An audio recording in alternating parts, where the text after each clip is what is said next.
Assalomu alaykum va rahmatullohi va barakatuh.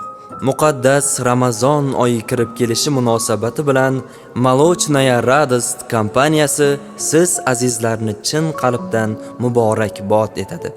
Ushbu fayzli oy xonadonlaringizga tinchlik, qalblaringizga xotirjamlik, hayotingizga baraka olib kelsin. Tutgan ro'zangiz, qilgan ibodatlaringiz, qilgan ezgu amallaringiz Yaratganning dargohida qabul bo'lsin. Ramazon bu sabr, shukr va mehr oyidir.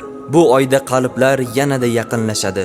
Oilalar bir dasturxon atrofida jam bo'ladi. Duolar bir-biriga ulanadi. Har bir saharlik va har bir iftorlik sizga sog'lik, quvonch va ruhiy poklik olib kelsin. Ramazon oyining nurli kunlari barchamizga yaxshilik, totuvlik va saxovat olib kelsin. Ramazon muborak bo'lsin. Hurmat bilan Molochnaya Radost oilasi.